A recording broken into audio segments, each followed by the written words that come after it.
Well, folks, good morning. Let's try that again. All you educators out there, good morning. It's a little better.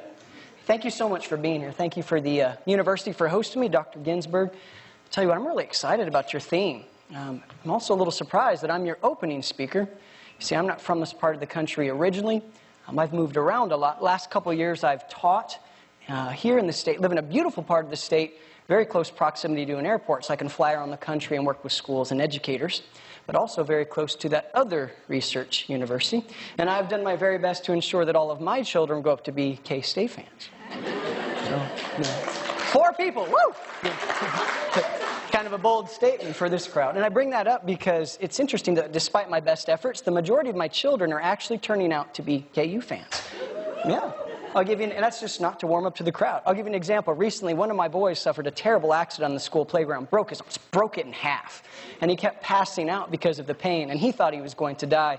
And on the way to the emergency room, he said, "If I don't make it, take good care of my beta fish." And we got there, and the attending physician, to cheer him up, said, "You can pick out any color of your cast." And on his dying breath, that's what he thought it was, he said, "It has to be red and blue because I'm KU." And he survived, but on the way home we had a little talk. I said, "Son, you know I love you, right?" "Yeah, Dad." And you know that I'm your father, right?" "Yeah, Dad." "And you know that I love K-State, right?" "Well, yeah." "Well, what's with all this Jayhawk stuff?" And he was honest. He took some time to think, and he said, "Well, you know what, Dad? I think it's that mascot. That Jayhawk is so cool." And I said, "Really? What's cool about a Jayhawk?" And this time he took a while to answer, and he thought, and he said, "I think I know what it is. I think that Jayhawk reminds me of that bird on the pickle jar, and I love pickles."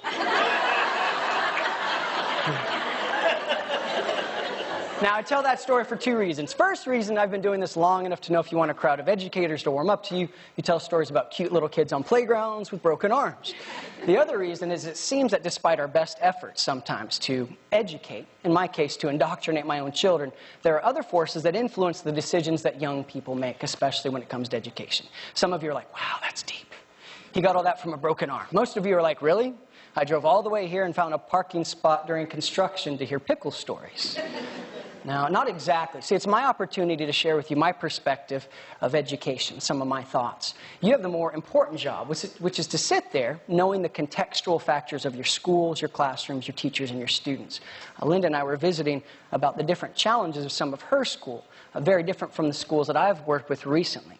And nobody knows that better than you. So that would be my invitation, is don't feel like you have to put everything into practice. Don't try everything. Sit there and think about your schools, your students. Okay? I'll also say this, that if you hear anything worth your time, continue the conversation. Use the hashtag, follow me on Twitter. You can follow me at CurtisChandler6. Now, some of you are thinking, that's not the best Twitter handle, but it makes sense to me if you signed up for Twitter 5 times and lost your password how many times? And on the 6th time, I did what all good educators do, which is write it down on the back of your hand. Now, you mock that, but folks, in a room with this many educators, I guarantee there's some back of the hand writing going on right now. How many of you have already taken notes so far? Oh, yeah. So I'd say this, resist that option. It's definitely on your hand. What you can do is just go to the website, Better Learning for Schools, and the entire presentation will be there, plus other resources on it. And I believe they're filming this, so we can actually put that up on the website as well. I would rather you just sit there and think about who, folks? Okay, that's call and response. Who do I want you to think of? There you go. Let's try. Can I get an amen? Amen. All right, so you see how this works. We've got it. I want you to think about who? Learning in your students. You got it. Okay, so let's get started. I've decided to entitle this Better Than a Video Game. And why is that? You think of the most challenging students that you've worked with over the last couple of years. The kids that seem to get very little out of school, and when we're there, we seem to get very little out of them. It's interesting that even these most disenfranchised young people are the same kids that will often go home and persist for hours in difficult learning tasks if they're in the form of a video game. And that fascinates me. They'll even pay money. How many of you have purchased a video game recently for somebody, your child or grandchild, on an Xbox or a PlayStation? How much does it cost, folks? $60. Kids will pay their own money if they can't get it from mom or grandma. They're paying money to solve problems. And I want to figure out why that is. It's my hope that after a few conversations here and talking to you via Twitter and some other things, we can figure out ways that the learning experiences that we offer to students will be as good, even better than video games. Okay, so let's get started. In a conference like this, when we talk about STEAM, infusing everything we do with science, technology, engineering, arts, and mathematics, I can think of no better example of this than video games. Of course, we're not talking about the video games that I grew up with. This is not Mario Brothers, where you move from left to right in a two-dimensional space, smashing bricks with your head and your hands and stomping on turtles, and I don't even know what that is, to tell you the truth.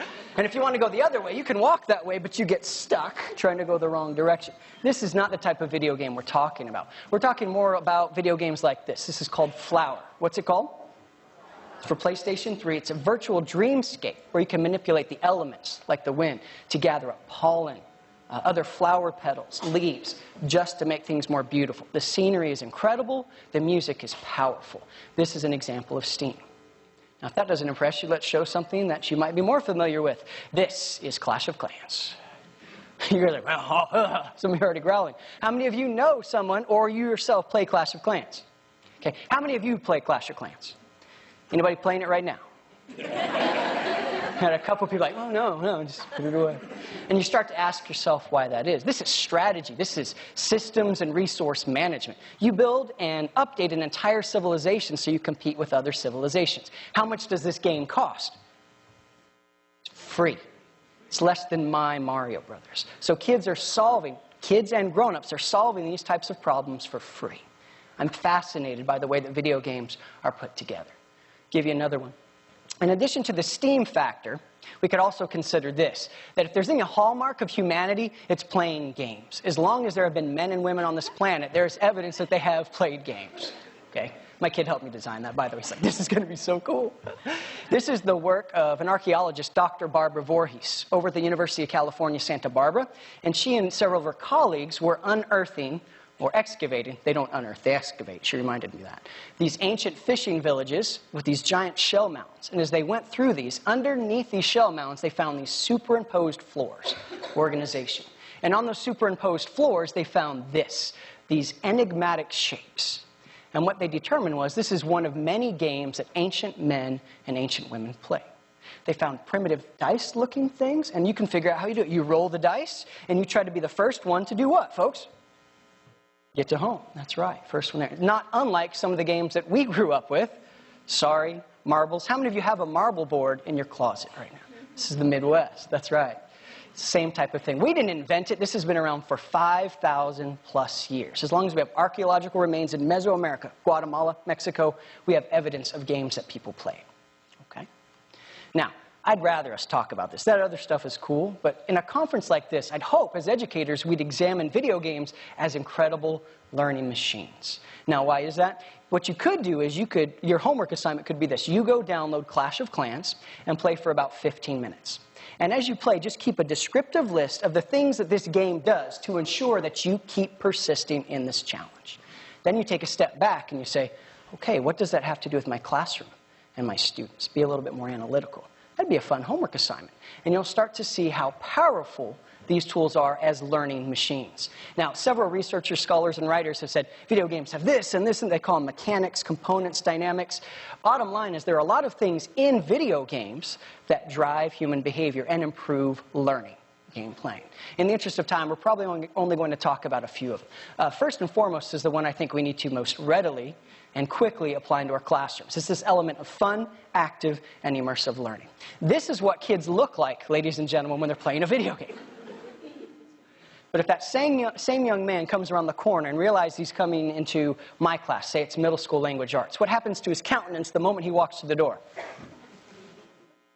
Now, why is that? Well, lots of reasons, but it seems like there's room for the improvement of fun, active, and immersive learning. I'll give you an example. Recently, I was working with some brand new teachers. They happened to be in language arts. This one young lady was so excited to teach Animal Farm. And she was excited. She had a lot of cool activities. Some of them included that she was going to talk about the invasion of the Nazis, different dictators and their cronies, tie it into allegory. She was even going to tie it into the current events, international relations, or lack thereof, with present-day Russia. All these cool things. I said, that's fantastic. What are you going to do today? She said, today we're going to talk about this, the connection between Rasputin and the Romanovs. I said, fascinating, and took a step back. She goes, no, it's going to be fun. Just watch. So I took a step back and watched. They were in 9th grade. What grade? 9th. So they came around the corner. Saturday night. Clash of Clans. They came around the corner to come into the door, and what would have happened to their countenances? But instead, she had this loaded up. We're going to pretend we're in 9th grade. You are going to do what's in the middle of the screen, okay? You're going to keep an eye on the bottom right-hand corner, okay? What's your priority, ladies and gentlemen? The middle of the screen. Where are you going to look as well? Nobody's watching you. Everybody's watching up there. Everybody stand up, please. Pretend you're coming to class. Okay? All right. Middle of the screen.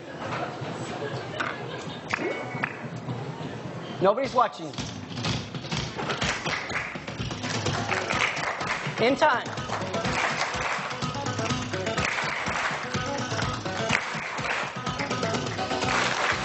Oh, keep an eye on the right. Nobody's watching you. You're in 9th grade.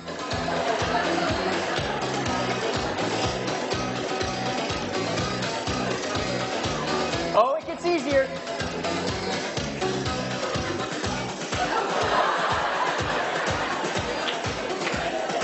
Oh, you're in 9th grade. Keep going.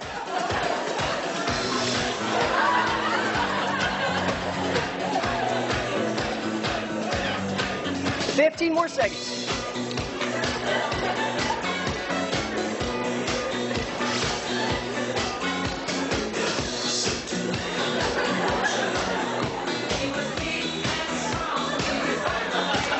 All right, sit down.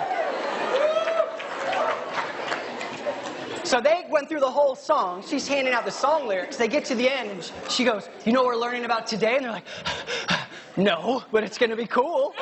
She's like, "That's right. Today we're going to talk about those people they're singing about, Rasputin and the Romanovs." Who are we going to talk about? Rasputin. She hands out the song lyrics, and she says, "I need you to mark this, this, and this." Those are in the song, and they're probably worth knowing for later on for the other stuff we're going to do. But I need you to cross off this, this, this, this, this, this, and this. Those are in the song, but there's no evidence really in history that I can find that that's really true. We can toss it out. I need you to add in this and this on those lyrics, because that'll come in handy later on as well. Now, what questions do you have about Rasputin and his tie to the Romanovs? That's how she started.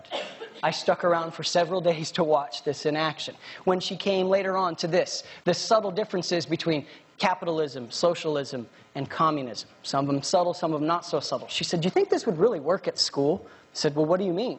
She said, "Do you think if we ran our class for a couple of weeks, like socialism or communism, you're familiar with capitalism, would that work?" They said, "How would we do that?" She goes, "I don't know." So as they researched it, she's like, "Well, what would this look like in the classroom?" "Well, it seems like when we got to class, everything would belong to everybody." "All right, so let's try that." So well, it seemed like there would be determined roles. One group of people would do most of the laborious part. The other group would be more in charge and supervising. At some point, somebody else seems to rise to power, and so they went through it. After a couple weeks of experiencing communism, they had a lot more to read, write, listen, and speak about. Okay? Can you turn to the person next to you and explain, how did this teacher succeed in making those learning activities fun, active, and immersive? Take about 45 seconds, folks. Talk it over. All right, ladies and gentlemen. Now, the more important conversation would be what you do with your colleagues or your thoughts on the way home. What does this have to do with my students? Okay?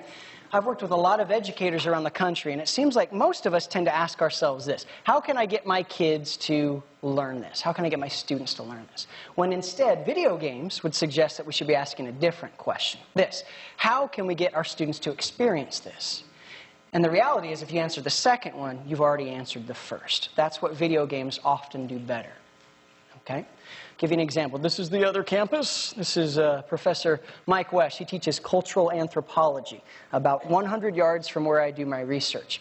This has the potential to be the most enthralling or most harrowing experience of an undergraduate student's life. How many of you had to take an anthropology course as part of your undergraduate stuff?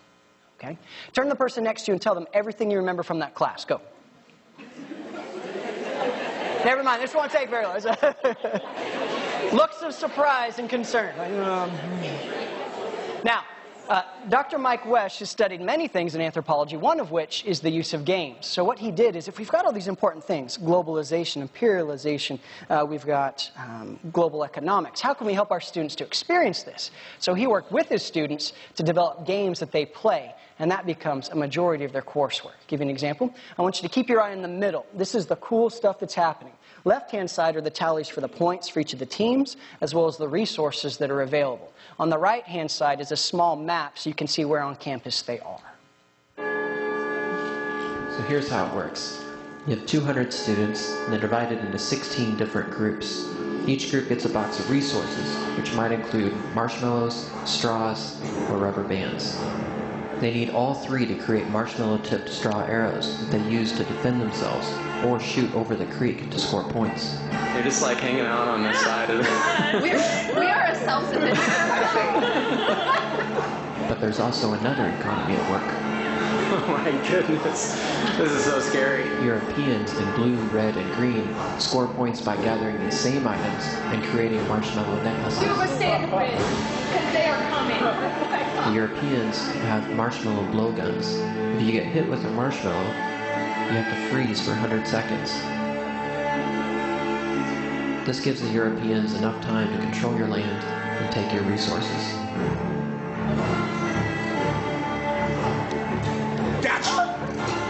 Once you're colonized, your options become limited. Most become propertyless, low-wage laborers, making necklaces for the Europeans. But it's tough to make a fair wage.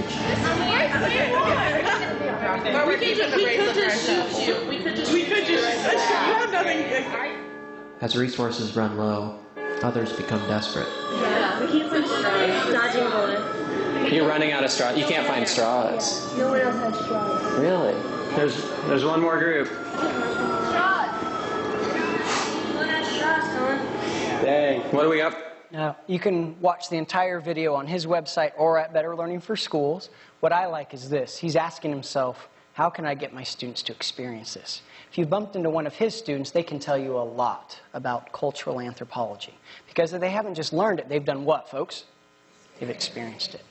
So now I think, what does that have to do with me? It looks like we have great room to make things more fun, active, and immersive. And you can design games, or you can just take little parts of games or game-type things. If you want to follow some good ideas, on Twitter you can look at hashtags like GBL. What's the first one?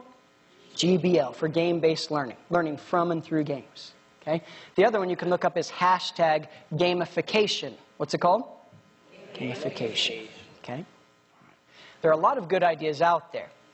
You don't have to reinvent the wheel. Sometimes you just have to adjust or adapt somebody else's wheel. Now, the real question becomes this. What does this have to do with my students? Can you turn the person next to you and say, yeah, but in my class, see if you can find a way to think through, how could I make it a little more fun, active, and immersive? You have 60 seconds, 30 seconds for each partner. Ready? Go for it. How would you make it a little more fun, active, and immersive? All right, ladies and gentlemen. When I grew up, my father was in the military for years and years. So when we live close to military bases, if we live close to an Air Force base, you could always hear training overhead. F-16 Falcons going overhead. Next to Army bases, you could always hear this doosh, doosh, artillery fire, howitzers, and other things. If you live close to a military base right now, do you know what it sounds like? Almost exactly right. Because 90 to 95% of their training actually takes place in these fun, active, and immersive simulators. They look like giant porta potties, but they're very cool on the inside. So here's my thought. If it's good enough for a life-saving profession like our military, it has to be good enough for a life-changing profession like education. There has to be a way to make it more fun, active, and immersive, maybe through simulations. We could take things they're already doing like Minecraft, and instead of just doing what they're doing, we can get them to experience perimeter, area, volume, basic construction, machinery, inputs and outputs. We could also do something like this. We can be on the hunt for free simulations where instead of learning about the Bill of Rights and the Constitution, kids get to run their own law firm. And as clients come in, they figure out if their rights have been violated and to what extent. The name of the game is called Do I Have a Right? What's it called? How much does it cost? That's it. You can play it online. You can play it on smart devices as well. Okay? They're making it more fun, active, and immersive. The reality is, though, you don't have to use technology. You can use anything that has aspects of fun, active, and immersive learning. I was with a class recently working with another teacher, and it was the end of the year, and you could tell it. But the problem was we still had a lot of literacy to cover, a lot of writing, which was where we were going to go. And so what we did is we got to school early, and we brought in several jars of these. These are pickled pig's feet. Well, sorry, that's a picture of pickled pig's feet. These are pickled pig's feet. They're about $3.50 at Walmart, which are a local grocery store, and they're worth every penny. We got about 6 of these. We uncapped those bad boys, set them down, let that aroma fill the room. And when the kids came around the corner, their countenance changed. They came in and they were like, "What is that smell?" I'm like, "That is our work. We're going to have a lot of fun. You're going to work in teams to be as descriptive as you possibly can. Come up with as many descriptive phrases, uses of figurative language. Use your senses, seeing, hearing, touching, tasting." They're like, "Tasting? Well, probably shouldn't taste it. You'll probably throw up." What did at least one person from every table do? And almost threw up. Great big bucket in the middle of the room. I'll never forget, there was this one young lady who was like grasping her desk, trying to keep it all in her mouth. They're like, "What's it like?" She had a whole one in her mouth. She said, "It's like I'm sucking on a salty eyeball covered in soggy sandpaper." Like, "Oh, alliteration." Wrote it down. Okay. Make it a little more fun, active, and immersive. It doesn't have to be pickled pig's feet. It doesn't have to be oversized porta potties. But it does have to be fun, active, and immersive. That's what they look like at home. We need to get some of that, tap into some of that at school. Okay. Games do many things. Fun, active, and immersive is just one of them. Let's go on to another one. Let's try engagement. Games focus strategically and systematically to engage their players, and in our case, learners, right? My wife and I have 4 boys at home. On the count of 3, say, "Aw." 1, 2, 3. Aww. I'm just kidding. I Googled funny-looking kids in the Midwest. That's what popped up. I really hope they're not your students or children at this point. These are my children. Yeah, now you feel better about my life, right? We have 4 boys, and I often get that awkward silence, like, "Did you do that on purpose?" And they've taught us a lot about engagement. These are young men that have virtually the same DNA, but they're completely different in the way that they engage with learning tasks, what they pursue, how they go after it, as well as how they evaluate their successes and failures. This is my oldest son, and he loves to compete. He's not the most gifted natural athlete, but he will work like crazy to compete. He just finished his first year of middle school, 6th, 7th, and 8th graders. He's a 6th grader, about to be a 7th grader. And they announced a school geography bee. And he said, "Well, what's that?" She goes, "Well, it's this thing where we study geography and social studies, and we have a competition." He goes, "Whoa, sign me up." She's like, "Do you have an interest in geography?" He's like, "Yeah." And he downloaded every app he could find to get him ready for the geography bee, studied everything that his friends were studying, and he placed 2nd out of 6th, 7th, and 8th graders. Yes! I'm like, "That's my boy, 2nd place." Problem was, 3 months later, they announced the school's spelling bee. Does he care about spelling? What does he care about? Competition. Same thing, signed up. He placed 2nd, interestingly enough, on the school spelling bee. Now, he doesn't care what place he gets. He cares if he's able to compete. Can I do this? Can I hang with other folks? Completely different from our 2nd son, who's into problem solving and prototyping. This is the same young man who suffered the accident. Yeah, I got your attention back, didn't I? Some of you are like, "Whoa, whoa." Yeah. He's okay. His arm works pretty well to the point where what he can do is blow things sky high in rocketry. His science teacher was throwing away a bunch of old stuff and said, "Well, what are you doing with that?" He said, "Well, it's waterlogged. Some of it's just expired." He goes, "Well, I'll just take the good stuff." He sorted out the good stuff, took it home, studied up on it, loaded up a couple of YouTube videos, and in a couple hours was ready to blow those things sky high. As soon as he got bored, he started to alter the design, as all good prototypers do. First thing he messed with was the weight. He started to fill the nose cone incrementally with steel BBs from a slingshot. Now, I'm not the best parent for allowing this to happen, but I was interested. And so I took steps back, and so did he, and it would fly really high, and then kind of high, and not so high. And I'll never forget this. It was like hovering in the air, like just like 3 feet off the ground. And we're like, "Here it comes," and it crashed. Now, in most cases, the crashing of an aircraft is considered a failure. But to this young man, what's it considered? Isn't that interesting? That's how his brain works. That's how he engages in learning tasks. One of our younger ones loves the creative aspects, loves to make up his own jokes, create his own artwork, loves to come up with songs. We'll talk a little bit more about it. My point is this. This is one family with virtually the same genetic makeup, and they're completely different in how they engage. You multiply that exponentially by what's in your classroom. Different backgrounds, interests, different extraneous factors. It's a miracle we can get kids to do anything on any given day. But we do. And video games tend to do it better. Somehow they cater to so many different types of learners. Now, how might they do that? Give an example. How many of you remember running the mile in school? I was visiting a school recently, and these kids were not paying attention. They're like whispering. And finally the teacher said, "What's so important?" I said, "We just found out we're running the mile. Mr. Schmidt told us today, he sprung it on us." Like, why would he spring it on me? He goes, oh, don't you know, we can't tell kids when we run the mile. Why is that? Oh, I'm sick, or they don't even show up. I forgot my running shoes. You're running in bare feet. It happens all the time. So they just spring it on kids. Now you're like, yeah, do you know why that is? Let's do a little experiment here to make sure you got this. We've got something called expectancy value theory. Value is how much you really value the experience. Let's say right now we're going to take the remaining 20 minutes, and we're just going to go for a run on this campus. This campus, okay? Think in your mind, on a scale of -5 to 5, how much would you value that experience? Yeah, I'd get something out of that. Had a lot of pointing to the left there.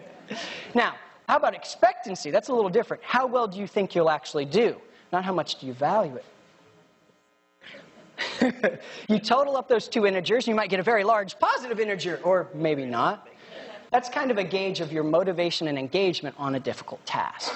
Okay? Now, we could talk about this with slides and examples, but I was visiting with a friend of mine who's a real musician. He's a drummer. He said, why don't you play a game with them? You're talking about games. So what kind of game? He goes, how about like a rhythm game? I'm like, I don't have much rhythm. So that's all right. We'll keep it very, very simple. So the name of this game is, Can You Do the Rhythm? What's the name of the game?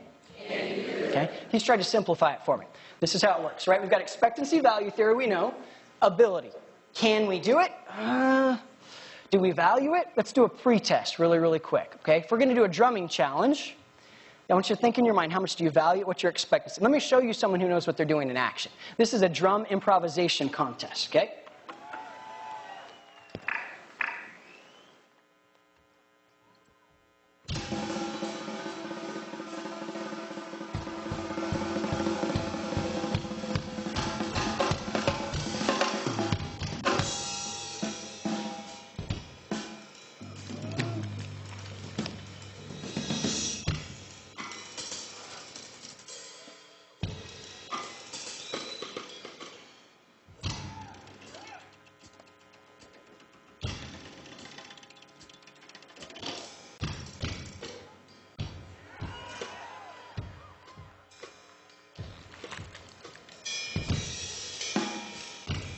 Now, is it difficult? Does he seem engaged? They'll say, all right, we're going to do the same thing. We're going to pull one of you up on stage, and we're going to do a little improvisation. Pre-test, folks. Let's try it. Figure out how well do you expect to do if we tried a little rhythm up on stage, you and I. Some of you are failing to make eye contact. That's not a good I know that trick. Some of you are trying to throw me off with that head tilt, like, oh, yeah. So I'll move on to somebody else, yeah. Okay, how well do you expect to do? Now, the next one, how much do you really value that experience? To be up on stage and like, does it offset? There's your score, okay? Let's play the game. Okay. Lime green is your left hand, okay? So this is what our left hand's going to do. 8 beats. 1, 2, 3, 4, 5, 6, 7, 8. Do it with me. Go, folks. Go. 1, 2, 3, 4, 5, 6, 7, 8. Red is your right hand. We're going to hit it at the beginning and at the end. Ready? Look up there. Go. 1, 2, 3, 4, 5, 6, 7, 8. Hey, very good. Hey, practice that real quick on your own. Go. Oh, you want to practice? All right. We're going to add in just a repeat. If you see a ... that means just go back to that very first thing. So let's just keep going. Look up there. Ready? Right hand up, left hand up. Go. 1, 2, 3, 4, 5, 6, 7, 8. 1, 2, 3, 4, 5, 6, 7, 8. Nice. Very good. Hey, I'm not going to call you up. Just wave at me if you think you've got it. Okay, you wait, sucker. You fell for that. All right. Come on. Go. When a teacher says I'm not going to, that's code for what? Hey, what's your name? Sandy. Sandy, thank you so much. Everybody give Sandy one big clap for coming up here. Now, we're not going to look at them. That makes me nervous. Let's look up here. You and I are going to do this together, okay? We're going to do the repeat, so we'll do it twice. Hands up. Are you ready? Let's go. 1, 2, 3, 4, 5, 6, 7, 8. 1, 2, 3, 4, 5, 6, 7, 8. I messed you up. You did better than I did. Give me a 5. Give her one big clap, folks. I'm glad she did that. That usually doesn't work out. She did a fantastic job. Let's make it a little bit more challenging, but not much. Every other one. Right hand 8 times, left hand every other time. So we're going to go 1, 2, 3, 4, 5, 6, 7, 8. Practice that. You have 30 seconds. Go for it. Now you're practicing harder now. I'm like,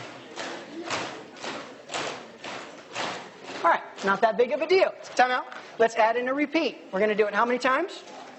If it's dot, dot, dot, that becomes the one at the beginning. Ready? Hands up. Ready? Go. 1, 2.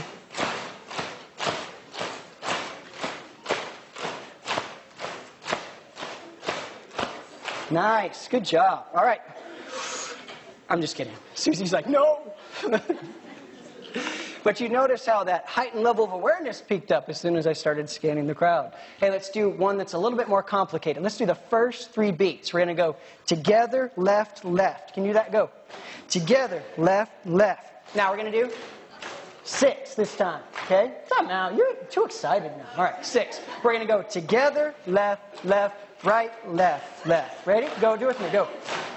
First 6. Together, left, left, right, left, left. You didn't even let me finish. Whose presentation is this? All right, go ahead and practice, but hold up, hold up. Let's throw one more thing at you, right? I'm changing the end. There's not a beat at the end. It's just the one at the beginning. Make sense?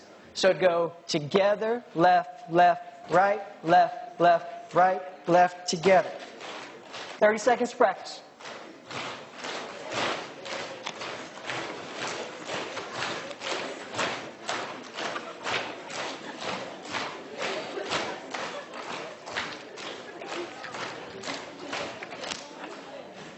All right.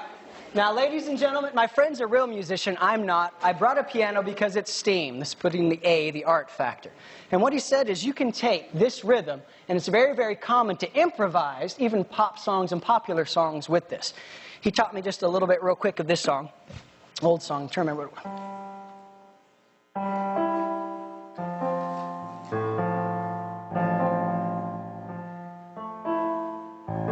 Now I remember. Okay.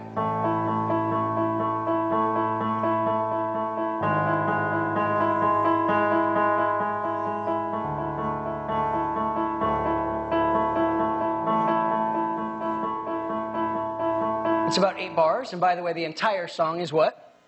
That exact same thing. It's a song by, I think, Snow Patrol called Chasing Cars or something like that. And he said that gets boring on stage, so what you can do is together, left, left, right, left, left, right, left, together. You add that in, and it sounds kind of improvised. Ready?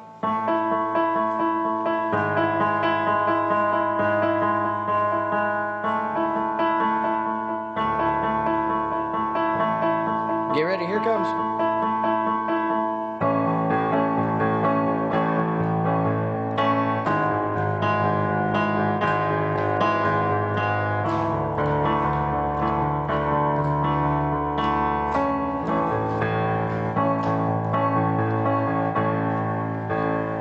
Hey, not bad. And who learned it, folks? Raise your hand if you can play that. Not that, that. Ready? Let's do it one last time. Ready, go. Together, left, left, right, left, left, right, left, together. Exact same notes, just playing it a little bit faster. And people get paid money to do that rhythm. So what I need you to do, folks, talk to the person next to you. On that little game, can I play the rhythm? How did I increase your expectancy and your value? Your ability to do well, and the amount to which you value the experience itself. Talk it over. You have about 45 seconds. All right, ladies and gentlemen, I doubt that that rhythm is going to change the lives of your students. But I would say what we're trying to model will. We're trying to make it more fun, active, immersive, focus on engagement. And now that we understand a little bit about expectancy and value, we can work on how they expect to do and the degree to which they value that experience. But the last step, I think, is the most important, where you find something that works. Does music work with kids? So you take a step back and you're like, why is that? How can I make math, language arts like that? Maybe if I permeated it with all that other stuff, science, technology, engineering, arts, mathematics, whatever it takes, video game dynamics, then we'll get further with kids. Okay? Expectancy value theory. It works on drums, it works on piano. Does it work in schools? Can we take away that and give them traditional materials and it still work? I think it can. I really think it can. Okay? Games offer strategic and systematic focus on engagement. Your job is more important. What does that have to do with my kids? Let's do one more. We've got about time for one more. How about a little bit of choice and control? This is Tony Hawk's Underground. It's one of the first games that came with the ability to modify the game. You could alter the characters, change the moves, design your own moves. come up with your own skate park. You had extreme amounts of control and choice when tied to this video game. Now recently, the games that are running rampant amongst society are games like Minecraft that kind of had the exact same features. Make sense? You don't have to play as Steve. You can play as anybody. Put any skin on. Something designed by your friends, something designed by you. You have control over who you are. You can also modify the controls for the game itself. You can change it by playing it upper left-hand corner in creative mode, where you have unlimited resources. You can fly around, joining games with your friends from any home network. Or bottom right-hand corner, you can do it in hostile mode, where you have to create your own, gather your own resources, create whatever you can create out of that. And then at nighttime, these broccoli, zombie, and other creatures come out to test the fortitude of what it is that you've created. They have choice and control. They can actually build their own games within the games. I had a kid come up and say, "Mr. Chandler, I made you something." Because I saw Snow White, and somebody approaches you like this. What do? You take a step back. He said, no, remember when we read The Most Dangerous Game in your class? Yeah. Because that was great. I made you a game after that. Okay. Loaded it up on Minecraft. He had to show me how. And I spawned, or was born, in this tower that looked a lot like the chateau described in the book. And I had to fight my way out. How much time do you think the young man spent on that activity? Because it's something that affords control and choice. But if I had said, "You're going to do it my way," what's his engagement level going to? Games offer choice and control. Okay, now what could that look like in a more traditional environment? Since we're talking about STEAM, we're going to use a little bit of arts. We drug a piano on stage, carried it from my car, so we might as well use it. How many of you have taken piano lessons, or have someone in your family who's taken piano lessons at some time? Okay, now raise your hand if you or that person quit after about 2 years or less. Music is one of the most powerful, incredible things on this planet. And many of us tried and then stopped. Now, why is that? I have 4 boys. 2 of them have been required to take piano, and after 2 years or so, guess what they did? Now, I've watched their lesson.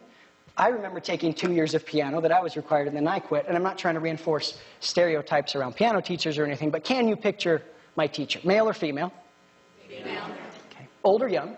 Old. Did she have glasses? Yes. What color were they? Okay. Did she wear them on her face? No. She wore them where?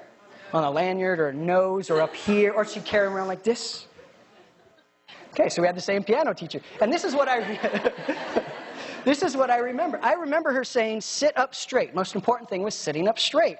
And then she said, "Do not leave middle C." She said that. You can go 7 notes up and 7 notes down, that's it. And as soon as I got really good at that, you know what I got to do? I got to do it again. And when I got really good at that, I got to do the same thing with my left hand. And eventually, after what seemed an eternity, I got to do chords. And after 2 years, me and you and your cousins and your cousins' cousins did what, folks? They quit. No one is that. My 3rd son came home one day. He's been required to take piano. We found a new teacher. And he came home, and at supper time, he's like, "Piano is fun!" Everybody just dropped their forks. So we went and watched and kept notes. And we went and sat down, and this teacher sits them all down and says, "Music is fun." The kids are like, "Yeah." Now remember, in 4.5 months, we're going to have a concert. You can play whatever you want. We've got those chords that we've been studying, your scales. You can play a song that we've done together, or you can take the stuff you've been hearing on the radio and put that together and make your own song. My kid's 4.5 or 5 at this point. And I'm thinking, can he do this? So on the drive home, we had a little talk. I said, "Son, you know your concert's coming up, right?" "Yeah, Dad." "Do you have an idea of what you're going to play?" "Yeah, actually the other day, my brothers and I, we got on YouTube and we typed in cool piano, and this is what popped up."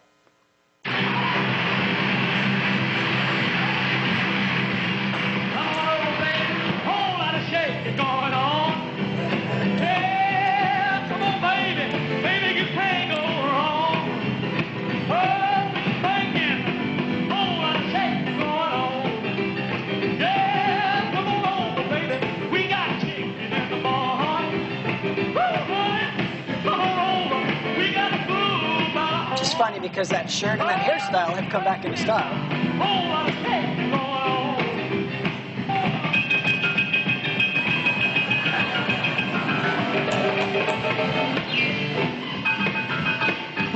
And the video ended and my kid goes. I'm like, Note to self, get rid of piano teacher. So we went to his piano teacher, and he said, I've got it. I want to play this. Now, if you were her teacher, if she was my teacher, what would her reaction be? Show me that face. But this teacher believes firmly in control and choice. She hasn't studied video games that I know of, but she believes in choice and control. She said, well, if that's what you want to do, great. Well, we got to make sure that you know your scales and your chords, right? He's like, oh, I've got them. And he goes. She said, well, what did you notice about Jerry Lee Lewis? Well, he sings a lot. He's having fun. She said, well, why don't you sing a lot and have fun? So every time he played his scales, now he's doing what? Now, I don't sing, so I apologize. Dum, dum, dum, dum, dum, dum, dum, dum, dum, dum, dum, dum, dum, dum. Then when he did his chords, this is the red chord, blue is next, I said. Yellow is the chord that leads us back to red. And he's singing, having fun. I'm like, hey, that really works. He goes upstairs and quietly on the piano, what am I doing? He went to his teacher and said, I can do that. She goes, all right, I guess you're ready for the next step. Have fun with your left hand. He goes, what do you mean? She goes, well, as long as you keep it somewhere close to that C. She didn't say stay at C. What'd she say? Well, as long as you keep it somewhere close to C, you can have fun. So. And he played around as long as you stayed there. Then he added in that other chord, right?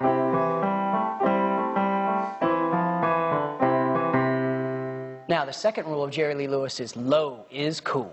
What's the second rule?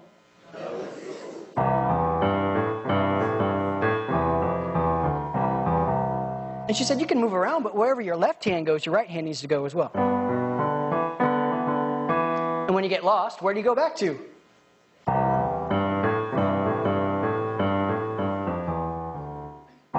Why not? Something like that. Now, the last rule is play fast and have fun making mistakes. And he goes, what? She said, well, Jerry Lee Lewis plays really, really fast, and he makes a lot of mistakes. So with his right hand, he's going. And with his left hand, he's doing that. You can tell when he makes some mistakes, because a lot of times he'll do this. He's like, really? Not 100% true, but he's like, all right. He's like, that works. And she showed him. She goes. Come on over, baby. Whole lot of shaking going on. Come on over, baby. We got chicken in the bone. I ain't faking. Whole lot of shaking going on. Shake, baby, shake. Shake, baby, shake. Come on, baby, shake.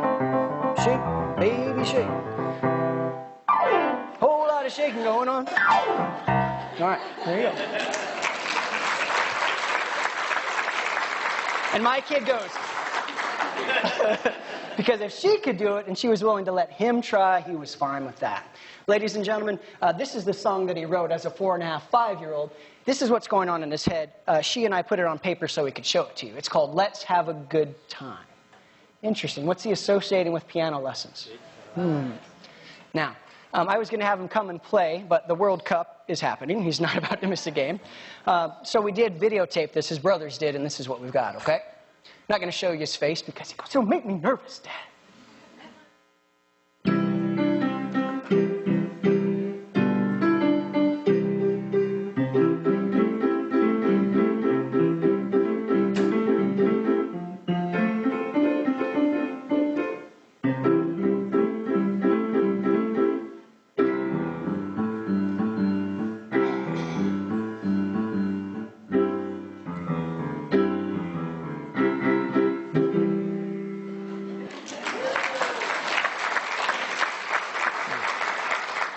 Does it look hard? Is he having fun? He's engaged. She offered him a little bit of what? A little bit of control and choice. Ladies and gentlemen, games do many, many important things. They have the STEAM factor. They're the perfect integration of science, technology, engineering, arts, and mathematics. We know that if there's any hallmark of humanity, it's this. We need to play games. And as often as we can blur the lines between learning and fun, we will get more out of kids, and they'll get more out of learning. Okay? Okay? We've asked you today to do this, to begin to examine video games as powerful, powerful learning machines. There's a variety of things that they do. We got to talk about just a few of them, continue the conversation on Twitter, visit the website called Better Learning for Schools. But regardless, when we start to put those into place, then will we begin to construct learning for our students that's better than a video game. Thank you for your time.